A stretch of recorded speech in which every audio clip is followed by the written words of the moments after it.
Welcome back in to the ROCC Pod. I am John Gay from Jagging Detroit Podcasts. I am Andrea Arndt, an attorney at Dickinson Wright.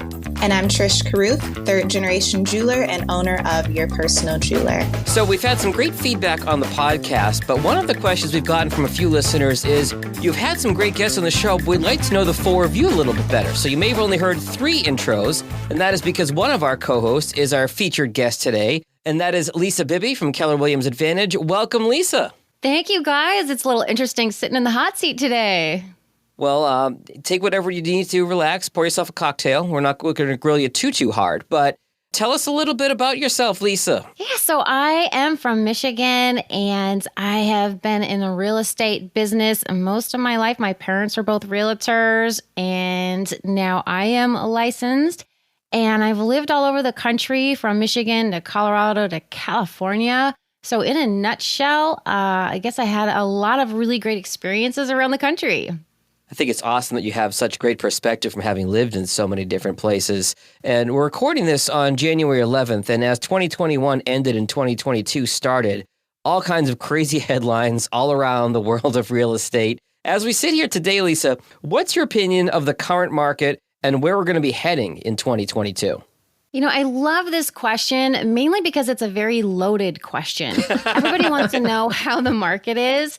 But in reality, real estate is such a hyper-local niche market. And I think it's important to really take advantage of that knowledge when you can by talking to an experienced realtor. So let's just break down some numbers, for instance. I like to look in a price point specifically and location. Let's go for Royal Oak. So in the $200,000 to $450,000 price point, in 2021, the average price point was $290,000. That's up 6.4% from last year. And if you look at overall of Royal Oak, the average price point has gone up 17.9%. So there's a drastic difference just in the numbers based on whether you're going hyper-local in a price point versus the city itself. So listings have actually gone down as well in Royal Oak by 12.5%. Closed sales have gone up by 22.1%. So you're getting a lot more closings, but not a lot of inventory that's coming on. So that's greatly going to affect this market. Basic supply and demand, right? Yes, absolutely, supply and demand. And here's the thing that a lot of people aren't really thinking about. There's a lot of buyers that did not get their offers accepted last year. And they either got burnt out and they decided not to move, or they leased a place, or they're staying with family. A lot of those people are going to be coming back into this market strong, looking for places to buy. And if you pull up the numbers on, I don't care where you're at, downtown Royal Oak, Birmingham, Berkeley, but you start to look at all the expired and the unconditionally withdrawn properties, depending on where you're at, there could be hundreds. All of those people want to sell their house and didn't get their house sold. So at any point in time, this great seller's market that we're in with low inventory could change on a dime if everybody just decided, hey, I'm going to put my house on the market today. So I think that's really important to keep in mind if you are looking to sell your house. Take advantage of the fact right now that there is low inventory, and buyers are going to be looking at your house as opposed to, the 5 to 20 that could come on the market within the next couple of months. One quick question. How quickly, if you have your house on the market, does it sell in Royal Oak? Well, and that question is a great question, Andrea, mainly because there's a lot of factors that come into play. One is, what is the price point? What is the condition of the home? And most importantly, what is the marketing? And all 3 of those will greatly affect how quickly your house can sell. So it doesn't matter if you have the most gorgeous house on the street. If you've overpriced it, it could sit on the market for a while. Same thing, like you could have a great house that needs a lot of work, but if you price it correctly, you could have a bidding war. I mean, I literally just had that with an investment property. It needed a ton of work, but we had a fantastic bidding war. And at one point, one of the investors pulled out, and literally within 20 minutes, I was on the phone, had it back under contract.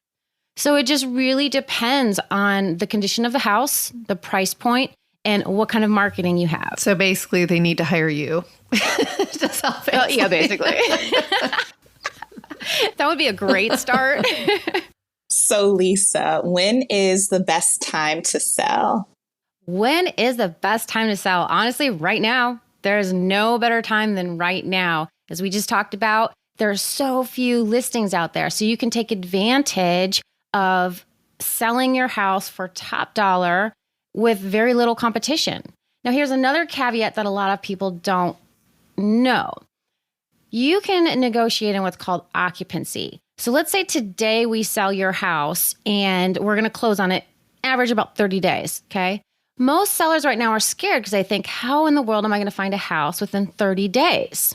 Well, if I negotiate in up to 60 days of occupancy, in addition to your closing time period, that gives you almost 3 months. So that buys you a lot of time to not only get top dollar for your house, but gives you the time to go out there and actually find the perfect home for you and get your offer accepted and close on it all within a 3-month period. Yeah, that makes a lot of sense. You did negotiate that for me when you sold my house, so that was fantastic. And we absolutely needed those extra 60 days. We were hopeful thinking we wouldn't, but it was like the day before, I'm like, we have to leave. Yeah, I'm so glad that worked out for you. And in this market, you know, a lot of times occupancy, actually, there's a per day charge. But with this competitive market, a lot of people are just giving you occupancy.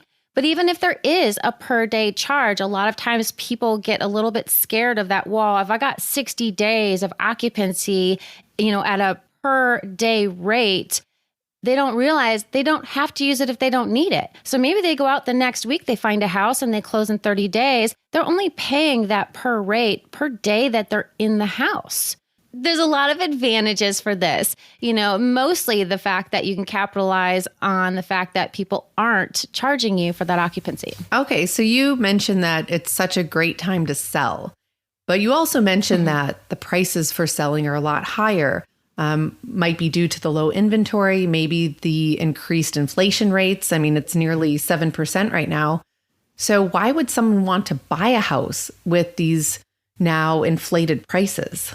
That's a great question, Andrea. So why would you want to buy right now? And crazy as all of this sounds, I just bought a house this last year. So there are reasons why you want to buy this house, mainly because you can take advantage of the low interest rates. Now, we've actually calculated the numbers, and that same house that's at, let's say it's $350 right now, you're going to pay less money if you can lock in a low rate mortgage now than if you wait until the house drops to $325 or even $300 and the rates go up. And as of right now, there is talk of those rates increasing by the end of the year. So buying a house that's slightly overpriced now with a low interest rate will save you a lot more money than waiting for those prices to drop. And there's also things to consider. So when you're shopping for a house, you know, a lot of buyers want that perfectly remodeled, update, move-in ready house. Well, those are the houses that are going for these bidding wars, and it gets very competitive. So if you're open to looking at houses that have the perfect location, maybe they need a little bit of paint and touch up. Those are some of the deals that I can actually guide buyers through getting a really great deal, not even getting into a bidding war. And then all it is a little elbow grease, and they have their perfect dream home and they didn't overspend on it. So there's a lot of different options depending, but now is absolutely a great time to buy a home. You know, you talked about putting in some of that elbow grease, Lisa. How do I know what renovations to make as a seller to my own home to maximize my profit before selling? I got to imagine there's a lot of things. I live in a 100-year-old house. There's a lot of things I could do, but what kind of things should I prioritize to make my house more sellable, or I guess would be the right word? So, John, what I would suggest is that you have a licensed realtor come to your house. They need to lay eyes on your property and see exactly what's going on, because each house is a little bit unique. You know, I could say, oh, you should paint the walls first, but maybe your house doesn't need that. And maybe spending an extra $1,000 or $2,000, you know, putting in granite counters might be more advantageous than you painting it. But ultimately what I want to do, I'm a numbers person. So I'm going to pull up those numbers. I'm going to look at the market and I'm going to find out where is the average to the highest selling point in your neighborhood. And then we want to look at your house and find out, okay, what kind of renovations do you need and how much does it cost? So there's a balance there. And depending on where that sale point is, we kind of work backwards and say, okay, well, if this renovation is going to cost you a couple $1,000s, it's a no-brainer. Do that one. You will absolutely get your money back. And in fact, you might increase your chances of getting offers in because more buyers are going to fall in love with your house. Versus I hear sometimes people are saying, well, I want to renovate the entire kitchen. Well, that could be a $30,000 to $50,000, right? Now, and where's the price point in your neighborhood? Is there even room for you to get that? And the other thing to think about is contractors. With COVID and everybody being so booked up, yeah, it might be a fantastic idea to renovate your kitchen, but can you even get it done in time? And if it's going to take you a year to get it done, where's the market going to be in a year? Yeah. You might have missed your window to capitalize on getting the most amount of money possible. So ultimately, we want to look at how do I help get you the most amount of money net? That's the biggest number that we're looking at, not the gross number. Because if it's going to cost you $50,000, you could actually lose $10,000. It doesn't matter if your house sold for more if you didn't net that money in your pocket. I want to get you that money in your pocket, in your bank account. So you can use it however you want, whether it's to buy your next home or whether it's to go on a vacation or retire. Makes sense. So Lisa, I was able to go on your YouTube page and see a few of your promo videos for marketing, and I thought that they were very unique. But for our listeners who haven't had the chance to see it, can you explain your unique way of marketing? Yeah, so I was really looking at, there's thousands of agents. Why would you want to hire me outside of the fact that I'm a little savvy and love negotiating? So one thing I decided to do was to start marketing my listings with videos. So it's a visual aspect. You can really get a feel for the house and I can create a story around your home. So it's been really fun. So I do a whole lot of videos from marketing houses to actually bringing in industry professionals and sitting down and having conversations with them. So there's a lot of valuable information. But most importantly, I want to just get a lot of eyes on my properties when I'm trying to sell a house. So I do a lot of unique things such as dressing up, writing little storylines, creating little mini movies. It's been a lot of fun. So as I mentioned earlier, Lisa ended up selling our house in Ferndale. And in order to market our property, she did something super creative, steampunk style. And truthfully, I didn't even really know what that was. So I had to look it up on Wikipedia. I love it. So a bunch of actors and Lisa all got dressed up in this old school style with futuristic appeal and went through the house and looked at stuff. And then they had, fun little moments throughout and really captured the essence of the steampunk style while still making the walkthrough of the house super fun. And it got a ton of hits, so many hits that our first open house was just amazing. We got offers. It was just such a great experience. It was fun. I think the videographer ended up not being able to make it. So my husband filled in and, he does that for fun. So he loved it. And it was this fall day and super windy and like half their costumes are flying in the wind. So it was just so much fun. And you could just, see how much Lisa just enjoys what she does and her creativity. And all around, I couldn't have asked for a better realtor. So thanks, Lisa. You're the best. Oh, if any of the listeners are interested in seeing the video that Lisa made for me, the link will be in the show notes. Oh, yeah, absolutely. I was going to say there's a whole YouTube channel. We'll make sure you guys get all the information for that. But everything's at Sold by Lisa B. Lisa, so I know why to hire you. And I know your marketing is a very good reason to hire you. But what else makes you so unique and successful in what you do that other people would want to hire you? One thing that I've heard a lot from clients is that I am very real. So I'm going to sit down and be able to have those conversations with you, talk about the market, and talk about, most importantly, your expectations and help set those and manage those throughout the process. Where I think so much times in this industry, so many people are hearing what they want to hear. I'm going to tell you exactly how it is. And it may not be something that you want to hear, but ultimately you're going to become better educated and have a better understanding of the market and what to expect from it. And I will have to say that working with you was one of the smoothest processes of all the houses that I've sold and purchased in my life. So thank you. You really did set my expectations to where they needed to be. And it just went super well. So thank you. I have an amazing team that I work with. And I'm one of those realtors. I don't stop from 9 to 5. I mean, I keep going after hours on the weekends. I am the person when you pick up that phone and call, you're going to get me. You're not going to get somebody else who's going to not have the answers for you. It's going to be me directly. So I make it a point to put my clients' needs first. And I'm really glad that you guys had a smooth transaction. And that is my goal, to make this complicated situation go smoothly and simply and kind of take the headache out of it. So you obviously did a great job for Andrea, as she has said, selling her home, but you represent buyers as well as sellers, right, Lisa? Yeah, absolutely.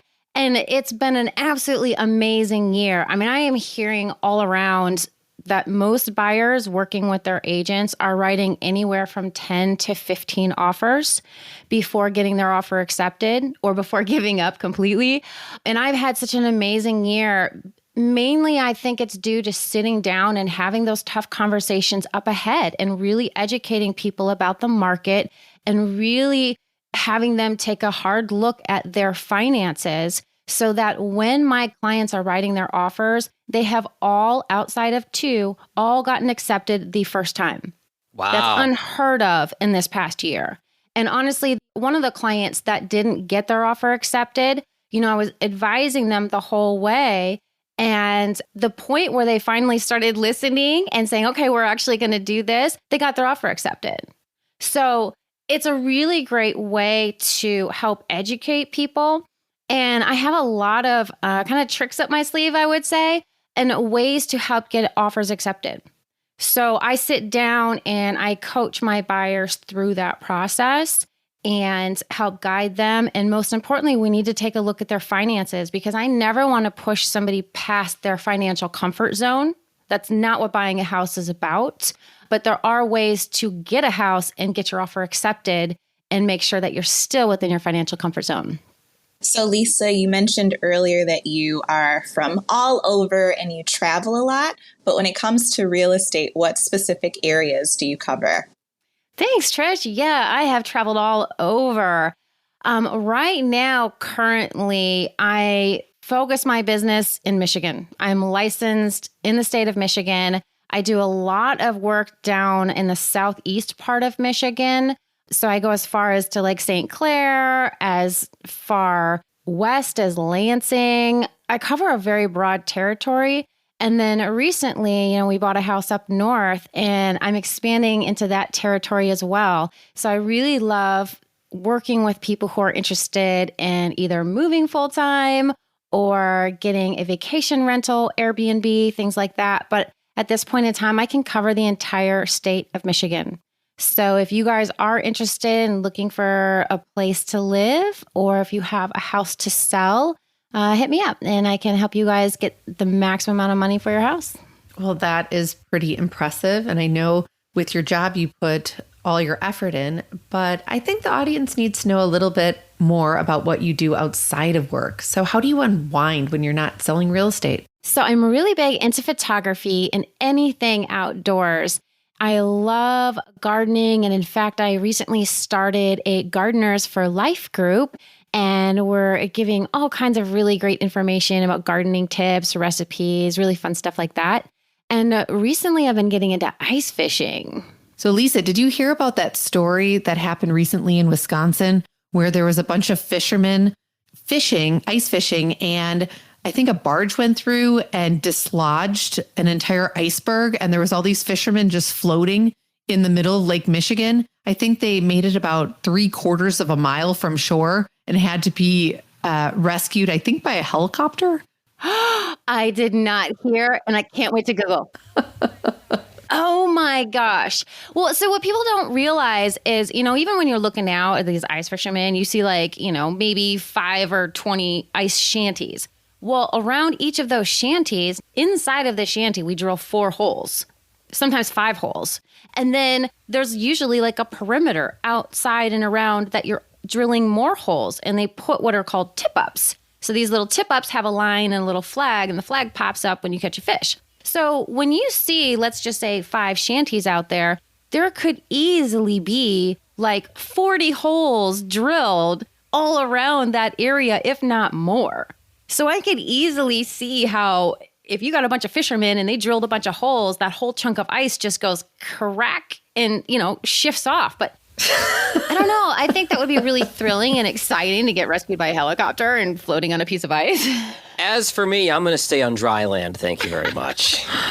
As long as I knew I wasn't going to fall in the ice cold water, I think I'd be fun and it would be a thrill. Well, Lisa, we're thrilled that you have internet up there and that you're not frozen to the wall or anything like that way up north on a cold morning. So it's good to have you with us. Let's do our fishbowl question of the day, where we pull a totally random question for you. And Lisa does not know what our question is. Trish, can you pull today's fishbowl question of the day, please? My pleasure. Ooh, this is a good one. Perfect for Lisa. What is the weirdest thing that you have seen in someone else's home? I'm sure you've seen your fair share. And here you can't see, audience, but her eyes got so big. I bet there's more than one. No names. We're not filing any NDAs. No names. Just what was it? Wow. How much time you got? No. So actually, the weirdest thing that I've ever seen, I actually have to say, I didn't see it. It was a ghost, full on. It was a ghost. So I was down in the basement of this house and looking into this room, and the light wouldn't turn on. And I just felt this really weird energy all around me. You shouldn't go in there, but I'm a realtor, I like to look at rooms. So I'm trying to figure out how to look at this room. Couldn't get the light on. So I got my camera and just flashed a quick picture with the flash. And as I stepped backwards, I just felt this really warm rush of air, and it grabbed the door and slammed it. I'm not talking about a breeze, nothing like that. It slammed the door, and I was just started slowly backing up, and I was yeah, I'm gonna go upstairs now. I should probably leave. Did the hairs on the back of your neck go up? Yeah, it's a little crazy. Oh my gosh. Yeah, and I did an open house one time where there was a closet kind of in the middle of the house, and it was somebody took a fist and pounded on it. Whoa. And it kept continuing. And so when people weren't coming through in the open house, I would just go sit out in the front of the house because I'm there's no way I'm going to open that closet door. All right, I'm going to ask you a follow-up question, Lisa. Supernatural aside, what is the strangest tangible object you have seen in a house? I'm not going to let you off the hook that easily. Well, strangest tangible object, I wouldn't even say it's really strange, but it's something you probably shouldn't show your realtor, but actually drugs. This guy opened up this drawer and pulled out this drawer, and it was just full of all kinds of things. So yeah, when you're selling a house, you got to kind of keep that stuff put away. Not a good idea to show people. That doesn't add to the value of the house. You don't include that when you're... Yeah, I don't think it's going to add to the value of the house, but... Depends who your buyer is, I suppose. Yeah. Now we're talking a whole different kind of buyer, aren't we? How would you market that? You never know what you're going to get. That's solid advice. If you have anything illegal in your house, don't leave it open for potential buyers or your realtor to see. And with that in mind, Lisa, if people want more practical advice when it comes to buying and selling homes, how do they find you at Keller Williams Advantage? So the best way to find me is just to pick up the phone and call me. My phone number is 248-981-3610. And if you want to go to my website, it's soldbylisab.com. And if you're interested in checking out all of the videos that I've done, you can go to my Facebook page, my YouTube page. I got Instagram, and I'm also on LinkedIn, and they're all at Sold by Lisa B. So Lisa, we will link all of that in the show notes for you. Thank you so much for being our guest. I'm sure our audience is very happy to have learned a little more about what you do and who you are. So I am Andrea Arndt. I am an intellectual property attorney at Dickinson Wright, and I help my clients protect their inventions and build their brands. You can find me on LinkedIn and on our firm's website, www.dickinsonwright.com. I'm Trish Caruth, third-generation jeweler and owner of Your Personal Jeweler. I specialize in creating custom engagement, wedding rings, and fine jewelry. You can find me on Instagram and Facebook at The Personal Jeweler or on our website, www.thepersonaljeweler.com. And I am John Gay from Jag in Detroit Podcast, where I believe that nobody knows your story better than you, and I can help you tell it. For help creating a podcast, improving your existing show, any podcast consults, or anything at all related to the world of audio, you can find me at jagindetroit.com or on social media at jagindetroit. That'll do it for this edition of the ROCC Pod, presented by the Royal Oak Chamber of Commerce. For more, go to royaloakchamber.com. Thanks, everyone.